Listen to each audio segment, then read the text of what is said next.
بسم اللہ الرحمن الرحیم۔ السلام علیکم ورحمۃ اللہ وبرکاتہ۔ تمام تعریفیں اللہ کے لیے ہیں جو دلوں کے حال جانتا ہے، جو نیتوں کو دیکھتا ہے اور جو بندوں کو ہدایت کے راستے پر چلنے کی توفیق دیتا ہے۔ وہی ہے جو اندھیروں سے نکال کر نور کی طرف لاتا ہے، اور وہی ہے جو معاف کرنے والا نہایت مہربان ہے۔ درود و سلام ہو ہمارے نبی صلی اللہ علیہ وآلہ وسلم پر، جنہوں نے صبر، معافی اور اللہ پر کامل یقین کا درس دیا۔ میرے بہنوں اور بھائیوں، آج ہم سورہ البقرہ کی آیت نمبر 109 اور 110 پر غور کریں گے۔ یہ آیات ہمیں ایک بہت گہرا سبق دیتی ہیں، اور وہ سبق کیا ہے؟ لوگوں کے حسد، مخالفت اور دلوں کی سختی کے باوجود صبر اور معافی کا راستہ اختیار کرنا۔ اللہ تعالیٰ ہمیں بتاتے ہیں کہ کچھ لوگ حق کو جاننے کے باوجود حسد کی وجہ سے چاہتے ہیں کہ ایمان والے اپنے راستے سے ہٹ جائیں، لیکن ایسے وقت میں اللہ تعالیٰ ہمیں کیا سکھاتا ہے؟ صبر، درگزر اور اللہ کے فیصلے کا انتظار۔ اور پھر اگلی آیت جو 110 ہے، اس میں اللہ تعالیٰ ہمیں یاد دلا رہے ہیں کہ نماز قائم کریں، زکوٰۃ ادا کریں، کیونکہ جو نیکی تم آگے بھیجو گے اللہ کے ہاں ضرور پالو گے۔ تو آئیے ہم ان آیات پہ کے گہرے معنی، سبق اور ہماری زندگی کے لیے رہنمائی کو سمجھنے کی کوشش کرتے ہیں، اور ویڈیو کو آخر تک ضرور دیکھیے گا، یہ آپ کے ایمان کو تازہ کر دے گی انشاءاللہ۔ تو شروع کرتے ہیں آیت نمبر 109 اور 110 کا پہلے ترجمہ۔ اہل کتاب میں سے بہت سے یہ چاہتے ہیں کہ کاش وہ تمہارے ایمان لانے کے بعد تمہیں پھیر کر کافر بنا دیں، اپنے دلوں میں حسد کرتے ہوئے، اس کے بعد کہ ان کے سامنے حق واضح ہو چکا۔ بس معاف کر دو اور جانے دو، یہاں تک کہ اللہ اپنا حکم لے آئے۔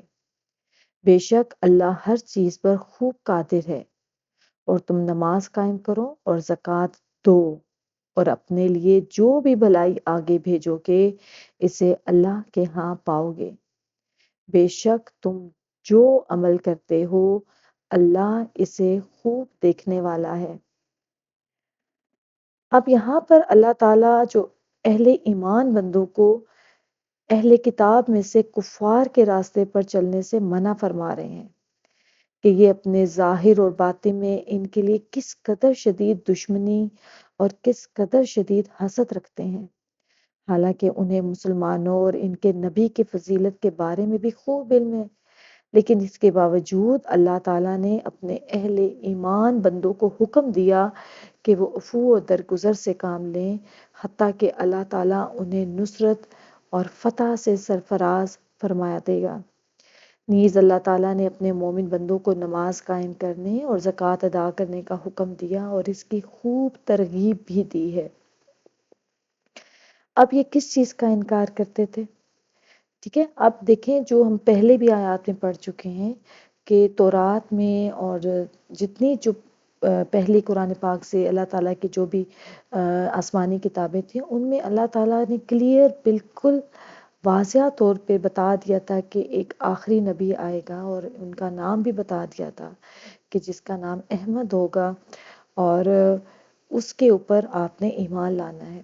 اور جیسے ہم نے پچھلی آیت بھی پڑھی تھی نا، جس میں اللہ تعالیٰ ان کے بارے میں فرما رہے ہیں کہ یہ محمد صلی اللہ علیہ وآلہ وسلم کو ایسے پہچانتے ہیں جیسے اپنے بیٹوں کو، یعنی کہ ان کو بالکل ان کی کتابوں میں اس چیز کا ذکر تھا، لیکن سب کچھ جاننے کے باوجود انہوں نے اس کا انکار کیا اور آپ پر ایمان لے کر نہیں آئے۔ اور ایمان نہ لانے کی وجہ کیا تھی؟ ان کا حسد، کیونکہ ان کو یہ تھا کہ یہ تو بنی اسرائیل میں سے آنے چاہیے تھے، جبکہ حضرت عیسیٰ علیہ السلام کے اوپر جو نبوت کا سلسلہ بنی اسرائیل میں ختم ہو چکا تھا، تو یہ پہلے تو کہتے تھے کہ ہم اس آخری نبی کا انتظار کر رہے ہیں، اور جب کفار سے ان کی جنگیں ہوتی تھی تو ان کو بھی یہ کہتے تھے کہ ہمارے ایک آخری نبی آئیں گے جس کے ساتھ مل کے پھر ہم آپ سے جنگ کریں گے اور آپ کو خوب مزہ چکھائیں گے۔ لیکن ان کو یہ تو نہیں پتا تھا کہ وہ نبی جو ہے وہ بنی اسرائیل سے نہیں آئے گا۔ تو جب وہ آخری نبی بنی اسرائیل سے نہیں آیا تو پھر انہوں نے حسد کی وجہ سے ان پر ایمان لانے سے انکار کر دیا۔ اور اتنا حسد تھا کہ وہ چاہتے تھے کہ یہ مسلمان بھی اپنے دین سے کیا ہوں گے، پھر جائیں اپنے دین سے۔ ان کی خوشی یہی ہے کہ یہ بھی اپنے دین سے پھیر کے ان کو وہ کافر بنا دیں۔ کیوں؟ اپنے حسد کی وجہ سے۔ حالانکہ ان کے اوپر اللہ تعالیٰ کی آیات روشن ہو گئی تھی، بالکل واضح تھی، حق واضح ہو چکا تھا ان کے سامنے۔ ان کی کتابوں میں بھی اس کا ذکر تھا، جن میں بعد میں انہوں نے خود اس میں تحریف کر دی، لیکن ان کے سامنے اللہ تعالیٰ نے حق کو واضح کر دیا تھا، لیکن انہوں نے حق کو جانتے بوجھتے اس سے انکار کیا اور اپنی آنکھیں پھیر دیں۔ کس وجہ سے؟ صرف ایک بات کی وجہ سے، اور وہ تھی حسد کی بیماری جو ان کے اندر تھی، اور انہوں نے حسد کی وجہ سے ان پر ایمان لانے سے انکار کر دیا۔ تو یہ کیا کہتے ہیں کہ یعنی اللہ تعالیٰ نے ان کے سامنے حق کو اس طرح روشن کر دیا تھا کہ کوئی بات بھی ان سے مخفی تو نہ تھی، لیکن حسد کی وجہ سے انہوں نے انکار ہی کی روش کو اختیار کیا۔ اس طرح اللہ تعالیٰ نے انہیں آر دلائی، سرزنش کی اور بہت شدید ملامت کی، اور اللہ تعالیٰ نے اپنے نبی صلی اللہ علیہ وآلہ وسلم اور اپنے مومن بندوں کو قرآن مجید اور سابقہ آسمانی کتابوں پر ایمان لانے اور ان کی تصدیق کرنے کی وجہ سے شرف بے پایاں اور اجر و ثواب اور فتح و نصرت سے سرفراز فرمانے کا وعدہ بھی کیا ہے۔ یعنی کہ یہ حق واضح ہونے کے باوجود حضرت محمد صلی اللہ علیہ وسلم اللہ کے رسول ہیں، انہوں نے کفر کو اختیار کیا، کیونکہ وہ آپ کے بارے میں تورات اور انجیل میں لکھا ہوا بھی پاتے ہیں، مگر انہوں نے محض اس وجہ سے حسد و سرکشی کو اختیار کرتے ہوئے کفر کیا کہ آپ کا تعلق بنی اسرائیل سے نہیں بلکہ ایک دوسرے خاندان سے ہے۔ اور اللہ تعالیٰ کیا فرماتے ہیں کہ تم معاف کر دو اور درگزر کرو یہاں تک کہ اللہ اپنا دوسرا حکم بھیجے۔ یہ اسی طرح ہے کہ جیسے کہ ارشاد باری تعالیٰ ہے سورہ ال عمران میں، اور تم ان لوگوں سے جنہیں تم سے پہلے کتاب دی گئی ہے اور ان لوگوں سے جنہوں نے شرک کیا ضرور بہت سی ایذا کی باتیں سنو گے۔ یعنی اللہ تعالیٰ مسلمانوں کو، مومنوں کو اس چیز کے لیے تیار کر رہے تھے کہ یہ جو آپ سے پہلے جن کو کتاب دی گئی ہے یہ ضرور ایسی باتیں کریں گے کہ جس سے آپ کو تکلیف پہنچے گی، جس سے یہ آپ کو تکلیف پہنچانے کی کوشش کریں گے۔ اور اسی طرح سورہ توبہ میں بھی اللہ تعالیٰ فرماتے ہیں آیت نمبر 29 میں کہ جو لوگ اہل کتاب میں سے اللہ پر ایمان نہیں لاتے اور نہ ہی روز آخرت پر اور نہ ہی ان چیزوں کو حرام سمجھتے ہیں جو اللہ اور اس کے رسول نے حرام کی ہیں اور نہ دین حق کو قبول کرتے ہیں، ان سے جنگ کرو یہاں تک کہ ذلیل ہو کر اپنے ہاتھ سے جزیہ دیں۔ تو یہاں سے بھی اللہ تعالیٰ فرما رہے ہیں کہ ایک دوسرا حکم پھر آ گیا تھا، یعنی کہ یہ جو ہے نا کہ معافی اور درگزر کے حکم کو منسوخ کر دیا گیا تھا، ٹھیک ہے، اور پھر یہ حکم آ گیا کہ آپ نے ان سے جنگ کرنی ہے۔ اچھا، پھر یہاں پر اب ایک اور چیز بھی ہے کہ اسامہ بن زید رضی اللہ عنہ سے روایت ہے کہ رسول اکرم صلی اللہ علیہ وسلم حسب امر الہی مشرکوں اور اہل کتاب کو معاف کر دیتے، یعنی کہ جیسے پہلے حکم تھا کہ اللہ تعالیٰ نے فرمایا تھا کہ آپ درگزر سے کام لیں، معاف کریں، تو آپ معاف کر دیتے تھے اور ان کی طرف سے ایذا پر جو وہ آپ کو ایذا پہنچاتے تھے اس پر صبر کا مظاہرہ کرتے تھے، حتیٰ کہ اللہ تعالیٰ نے ان سے جنگ کرنے کا آپ کو حکم دے دیا۔ تو جنگ کے ذریعے سے اللہ تعالیٰ نے کفار کے بڑے بڑے سرگناہ جو تھے ان کو خاک و خون میں تڑپا دیا تھا۔ اب پھر اللہ تعالیٰ اعمال صالحہ کی ترغیب دے رہے ہیں۔ ارشاد باری تعالیٰ ہے اور تم نماز قائم کرو اور زکوٰۃ دو اور اپنے لیے تم جو بھی بھلائی آگے بھیجو گے اسے اللہ کے ہاں پاؤ گے۔ میں اللہ تعالیٰ نے ایسے اعمال سنجانے کی ترغیب دی ہے جو نفع بخش ہیں اور روز قیامت کام آنے والے ہیں۔ اللہ تعالیٰ یہاں پہ ہمیں وہ کام کرنے کی ترغیب دے رہے ہیں کہ جن سے ہم بچ جائیں گے، جہنم سے بچ جائیں گے، اور جن کی وجہ سے ہم روز آخرت میں کامیاب ہوں گے۔ اور وہ کون سے کام ہیں؟ وہ وہی کام ہے جن کا حکم سب سے پہلے آیا ہے۔ وہ کیا ہے کہ نماز قائم کریں اور زکوٰۃ ادا کرنا۔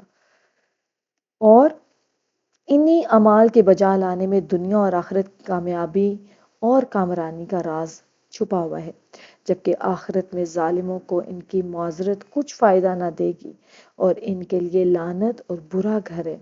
اس لیے تو اللہ تعالیٰ نے یہاں پر فرمایا ہے ان اللہ بما تعملون بصیر، یعنی اللہ تعالیٰ کسی بھی عمل کرنے والے کے عمل سے غافل نہیں ہے، اور نہ اس کے پاس کوئی عمل ضائع ہوتا ہے۔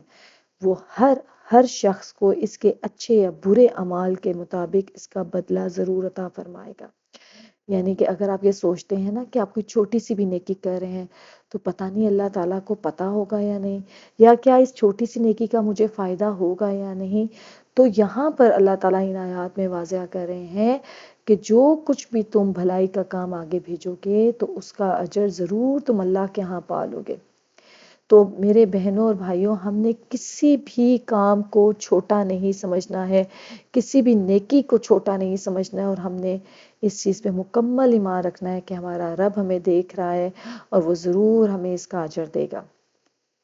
اب آخر میں ہم نے دیکھنا ہے کہ ہم نے ان آیات سے سیکھا کیا ہے اور ہم نے اپنے ڈیلی لائف میں ان کو کیسے اپلائی کرنا ہے۔ دیکھیں، ان آیات میں ہمیں بتایا گیا کہ کچھ لوگ حق کو جانتے ہوئے بھی حسد کی وجہ سے دوسروں کو گمراہ کرنا چاہتے ہیں، ٹھیک ہے؟ تو یہاں پہ کیا کیا گیا ہے، سبق ہمیں کہ کیا ملتا ہے اسے، کہ کبھی بھی کسی کی نعمت یا ایمان پر حسد نہیں کرنا چاہیے، ٹھیک ہے، بلکہ اللہ سے خیر مانگنی چاہیے۔ اس کے ساتھ اللہ تعالیٰ فرماتے ہیں کہ ایسے لوگوں کے ساتھ صبر کرو اور درگزر سے کام لو جب تک اللہ اپنا فیصلہ ظاہر نہ کر دے۔ یعنی کہ بدلہ لینے کے بجائے صبر اور معافی اختیار کرنا مومن کی پہچان ہے۔ یعنی اگر آپ کے ساتھ کوئی بھی غلط کام کرتا ہے تو فوراً بدلہ لینے کا نہ سوچیں، بلکہ صبر اور معافی کا رستہ اختیار کریں، اور جب حالات مشکل ہوں اور لوگ مخالفت کریں تب اللہ پر یقین رکھنا ضروری ہے، کیونکہ اللہ ہر چیز پر قادر ہے، وہی انصاف کرنے والا ہے۔ اس کے علاوہ ہر حال میں نماز کو مضبوطی سے تھامنے رکھنا کامیابی کی کنجی ہے۔ ہر چھوٹی بڑی نیکی کو اہم سمجھیں، یہ آخرت میں کام آئے گی، اور دنیا عارضی ہے، اصل کامیابی آخرت کی ہے۔ اور جو بھی نیکی کا کام ہم کریں گے وہ آگے ہم اس کا اجر دیکھ لیں گے۔ اللہ تعالیٰ ہم سب کو نیک اور نیکی کا کام کرنے کی توفیق عطا فرمائے، آمین ثم آمین۔ ملتے ہیں آپ سے دوبارہ۔ السلام علیکم ورحمۃ اللہ وبرکاتہ۔